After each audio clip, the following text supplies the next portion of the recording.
So let's start the second lecture in the gastrointestinal physiology, and these are the regulatory substances in GI tract. So इसमें हमारे साथ जो हैं intestinal hormones हैं, पैराक्राइन्स हैं और न्यूरोक्राइन्स हैं। हार्मोन्स में भी ये बात याद रखें कि हार्मोन में हमारे साथ टू टाइप्स ऑफ हार्मोन हैं, एक है ऑफिशियल जीआई हार्मोन्स और दूसरा है कैंडिडेट जीआई हार्मोन्स। ऑफिशियल और कैंडिडेट में फ़र्क कैसे करेंगे कि ये एक सेल होगा जो कि हार्मोन को सिक्रिएट करेगा and after that the hormones will move into the portal circulation. From the portal circulation, the hormone is supposed to enter into the systemic circulation, and from the systemic circulation, it has to attack a target cell. ठीक है? So gland से या जो gland में इसका secreting cell है वहीं से from there to the portal system, from portal to the systemic system, the systemic circulation, and from there into the target. So any hormones who fulfill these four criteria will be called as official GI hormones, and we have got four official GI hormones. So in this lecture too, we will discuss the official hormones, and in the next lecture we will discuss the candidate hormones, the paracrines and the neurocrines. So let's start with the first official hormone, that is gastrin, and we will use this format or all the official hormones: site of secretion, stimulus for secretions, inhibitors, actions and clinical correlations. So the site for the gastrin release is antrum of the stomach, ठीक है, और वहाँ पे जो जी sales होते हैं उससे release होता है गैस्ट्रिन। स्टिमुलस क्या होता है? तो to understand the stimulus, let me draw a stomach. ठीक है, तो स्टमक में हम खाना खाते हैं, सो आ जाता है मील इन द स्टमक, और ये मील जो है it will cause distension. So the first one हमारे साथ हो जाएगा distension slash meal. The second one जो है, हमें पता है कि यहाँ पे आता है क्रेनियल नर्व 10 वेगस, और वेगस थ्रू जीआरपी रिलीज करता है गैस्ट्रिन। सो द सेकंड हो जाएगा वेगस स्टिमुलेशन। थर्ड वन है small amino acid and polypeptides, और याद रखिए कि अमाइनो एसिड्स में सबसे इंपॉर्टेंट जो है या द मोस्ट पोटेंट वो है ट्रिप्टोफैन एंड फिनाइल एलेनिन। लेकिन जो ट्रिप्टोफैन है ये बहुत इंपॉर्टेंट है, और याद रखिए कि ट्रिप्टोफैन हमारे साथ मेनली मिल्क, यूगर्ट, चॉकलेट्स और नट्स में होता है, और जो मिल्क होता है वो मोस्ट ऑफ द टाइम लोग यूज करते हैं एज ए बफर। तो टेम्परली तो रिलीफ देता है एसिडिटी के लिए, लेकिन इन the long run it causes the worsening of the condition. अच्छा, इसके इनहिबिटर्स क्या हैं? तो पहले इसका एक्शन देख लेते हैं।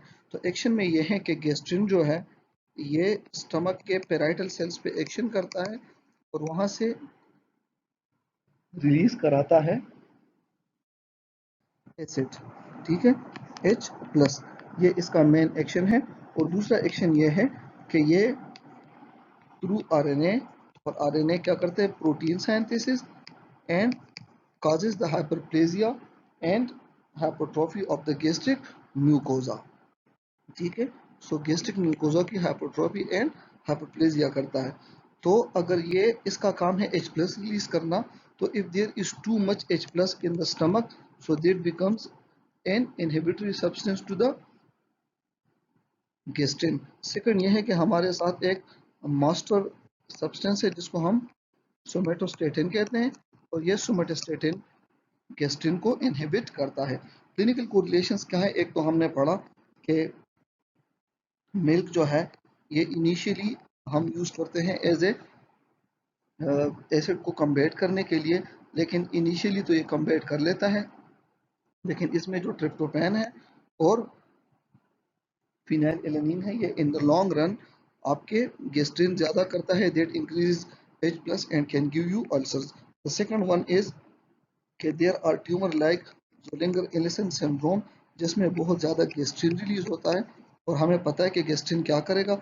एक तो H प्लस रिलीज करेगा, मतलब एसिड रिलीज करेगा स्टमक में, that can damage the stomach mucosa as well as the gut mucosa, और सेकेंडली ये हाइपरट्रोपी काज करता है and hyperplasia of the gastric mucosa. So hope the gastrin is clear. अच्छा, so the second one is cholecystokinin. तो इसको याद रखने का तरीका ये है कि इसके नाम से पता चलता है कि कोली आप बाइल के साथ कोरिलेट करें, सिस जो है सिस्टिक स्ट्रक्चर यानी गॉल ब्लैडर के साथ, और काइनिन जो है मोटेलिटी के साथ कोरिलेट करें। सो एक बात तो ये हो गई कि it will increase the motility of the gall bladder और simply the contraction of the gall bladder. So let suppose ये गॉल ब्लैडर हो गया, ये आएगा यहाँ पे गट को, तो यहाँ पे एक स्फिंक्टर होगा जिसको स्फिंक्टर ऑफ ओडी कहते हैं। तो अगर ये इसको कंट्रैक्ट करके इसकी सिक्रीशंस नीचे लेकर आएगा तो इसके लिए ये भी ओपन होना चाहिए। सो the second action will be that it will relax the sphincter of OD. Third action इसका यह है कि यहाँ पे पेंक्रियास पड़ा होता है, so it will act on pancreas. और जो ऊपर से स्टमक से एसिड आ रहा होता है गट में, तो इसको कहेगा कि आपके साथ जो इतना सारा बाइकार्ब है वो यहाँ पे पोर आउट करो to neutralize the acid from the stomach. ठीक है, और दूसरा ये करेगा कि स्टमक का जो स्फिंक्टर है ये उसको कंट्रैक्ट करने में और स्टमक की मोटेलिटी डिक्रीज करने में हेल्प करेगा, so that no more acid can enter or no more substances can enter from the stomach into the gut, and so that the gut should have enough time to digest and absorb the substances। ठीक है, और दूसरा ये है कि अगर ये pancreas से HCO3 मांगता है तो इन टर्न ये पेंक्रियास का हेल्प भी करेगा to grow its exocrine components. ठीक है, तो site of action site of release हमारे साथ क्या है, आई सेल्स हैं, आई सेल्स। ठीक है, गेस्ट्रिन के जी सेल्स थे और इसके आई सेल्स हैं जो कि मेनली डुओडेनम में है and also in the jejunum. ठीक है, स्टिमुलस फॉर सिक्रीशंस क्या है, एक तो है fatty acids.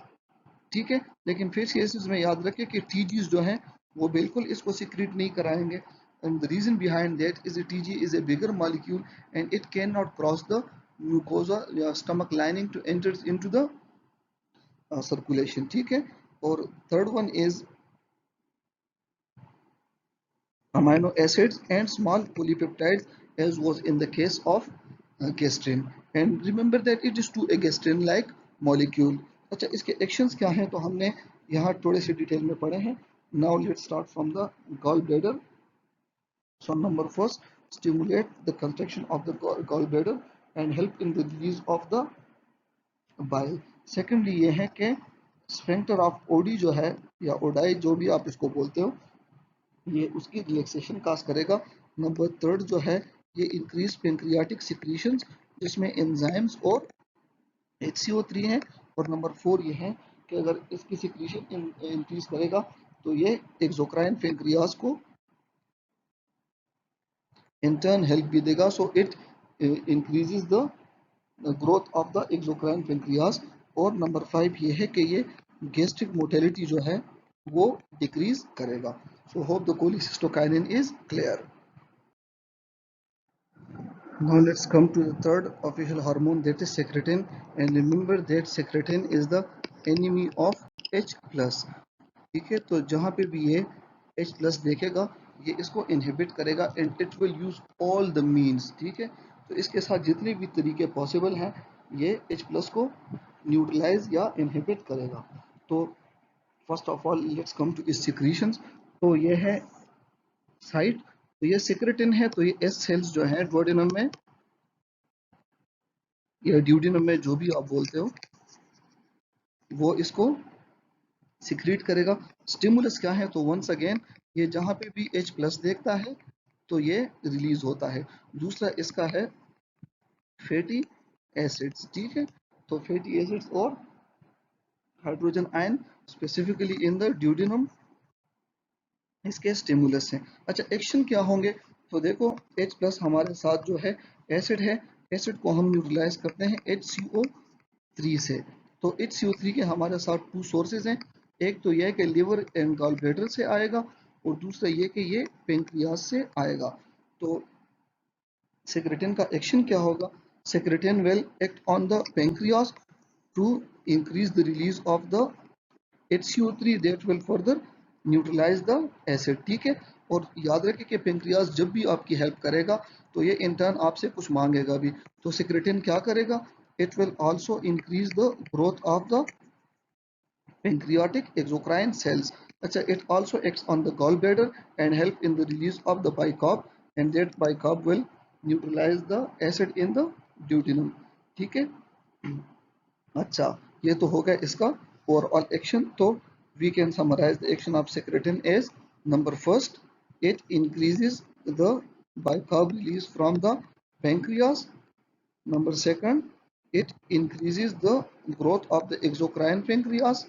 Number third, it increases the release of HCO3 from gallbladder slash liver. ठीक है, और नंबर फोर क्या है? फोर यह है कि it will go to the stomach and inhibit the release of H plus. So this is all about the action site of secretion, stimulation and action of the secretin. The fourth official hormone is GIP. इसको हम कहते हैं कि glucose dependent इंसुलिनोट्रोपिक peptide.